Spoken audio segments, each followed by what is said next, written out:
Viens avec papa, viens avec papa. Coucou toi. Et ben voilà. On va changer un peu de décor aujourd'hui. On était en famille pour un brunch familial. Alors on est arrivé avec Sandrine, on est dimanche matin. Et alors moi j'ai préparé 2 douzaines d'œufs avec crème, pas de crème, avec des petits lardons, avec du bacon, etc. Histoire de le faire un peu à la québécoise, à la canadienne. Et on s'est retrouvés comme ça en famille avec mon papa, les beaux-frères, les belles-sœurs, chez ma nièce Marjorie. Et c'est un bon moyen pour nous de passer un moment comme ça en famille. Et j'ai envie de le partager. On a une vue fantastique ici. On a une vue sur la pointe Vénus, l'endroit où on va régulièrement avec Bisou et Sandrine. Donc on a une vue de rêve, forcément. Et regarde, je te propose même une vue à 360 degrés pour te donner un petit peu une idée de la taille de cette propriété magnifique. On a vraiment du bonheur d'être ici tous en famille et j'avais envie de le partager avec toi, surtout toi qui es confiné. Tu dois certainement rêver d'espace comme ça, avec l'océan à perte de vue. On a l'océan Pacifique qui est juste là devant nous. Et voilà quoi, c'est juste un moment magique qu'on peut passer en famille, dans le bonheur, dans la joie, la bonne humeur, des moments où les voix crient un peu plus fort que les autres, tout simplement parce qu'on est en train de parler des différents sujets qui sont d'actualité en ce moment. D'ailleurs, il y a un sujet que je vais traiter demain dans mon émission qui est un film qui s'appelle Hold Up. Et c'est quand même assez rigolo de voir à quel point les médias officiels sont en train de détruire ce film de 2h43 au lieu de laisser un petit peu les gens se faire leur propre réflexion, leur propre vision des choses. Et bien voilà, là on est en train d'hurler au complot, on est en train d'hurler à la propagande, etc. Et tu te rends compte rapidement qu'on est toujours au même point à la fin. À la fin, tu as l'impression d'avoir appris des choses, d'avoir découvert des choses. Et il y a tellement tout et son contraire que voilà, à la fin de la course, on revient au point zéro à chaque fois. Et c'est assez drôle. Donc demain, ça sera le débat pour savoir un petit peu l'opinion des gens, comment les gens ont réagi justement à ce film, à tous les commentaires. C'est quand même assez impressionnant de voir qu'il y a des ingénieurs, des médecins, des chercheurs, des ministres, des députés. Bref, il y a vraiment toute une panoplie de gens justement qui sont pas, on ne pourrait pas les qualifier d'imbéciles, qui sont là pour essayer d'expliquer leur vision des choses, et qu'en face de ça, tu as des journalistes qui sont juste journalistes, on s'entend bien, qui arrivent à descendre ça en faisant passer selon le format du film, du documentaire. On est vraiment dans le complotisme, on est dans le truc complètement irrationnel, etc. Donc encore une fois, voilà.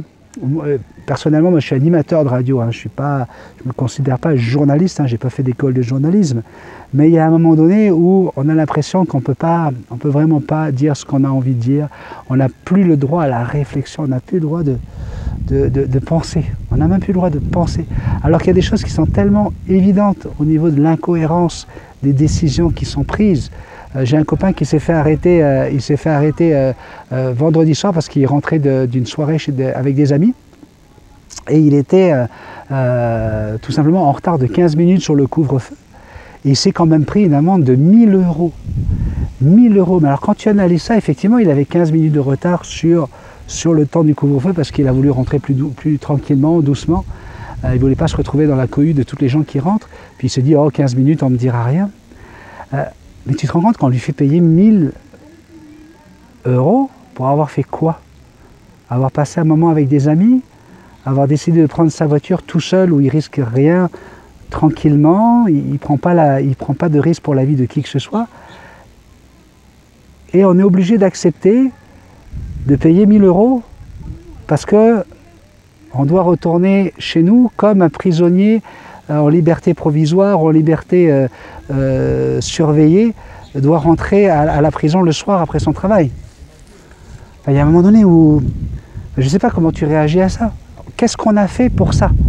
Comment se fait-il que nous qui sommes en santé, on soit pénalisés comme ça, alors qu'on pourrait trouver des moyens pour pouvoir isoler, mettre de côté les gens fragiles, les gens qui sont testés positifs, les isoler. On a plein d'hôtels ici qui sont fermés à cause de la crise économique. Pourquoi est-ce qu'on ne mettrait pas tous ces gens dans des hôtels? Ça donnerait du travail à ceux qui les nourriraient, etc. On sait qu'il y a énormément de malades qui sont asymptomatiques, donc ils pourraient très très bien vivre ensemble là-bas plutôt que de remplir les chambres d'hôpitaux. Je ne sais pas. Je ne sais pas ce que tu en penses. Mais en tout cas, cette émission va être certainement très houleuse parce que on est tous passionnés par ce qui nous arrive, on est tous passionnés par notre qualité de vie et je pense qu'il y a vraiment de quoi aller chercher des réactions de mes auditeurs demain. Enfin voilà, en tout cas une chose qui est certaine. Alors je ne peux pas faire des vidéos trop longues, je te l'ai déjà dit, j'ai des soucis avec mon disque dur, on en a commandé un à Paris à la Fnac, mais ça peut mettre 2-3 semaines avant d'arriver ici.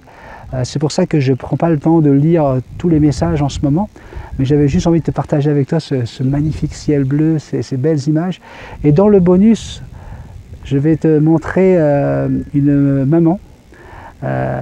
Écoutez, elle est adorable. Elle ressemble un peu à Lady dans La Belle et la Bête, c'est un cocker. Elle vient de mettre bas des bébés. Et on se demande, parce que Bisou était là, lorsqu'elle avait ses chaleurs, on se demande si un des 3 bébés n'est pas le petit de Bisou parce qu'il est tout noir avec toute une tache blanche et des pattes blanches. Alors voilà, j'ai voulu vous offrir cette belle séquence de 3 bébés chiots en train de téter leur maman. Ça sera mon bonus d'aujourd'hui en te souhaitant une excellente semaine. Je t'embrasse très très fort. Je te fais un gros bisou magique. Je t'aime. Alors voilà, là tu es carrément dans la piscine avec moi. Voilà la vue.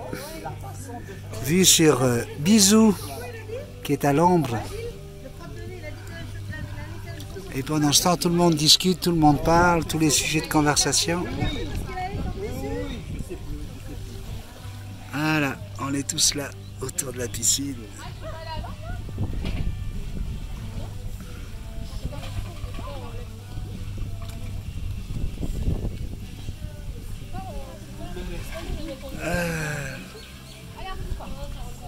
La famille, ma frangine avec sa casquette, Mélissa, ma petite Sandrine, de dos c'est Florence, mon autre sœur, ma nièce, ma Béana, voilà, toute la famille là.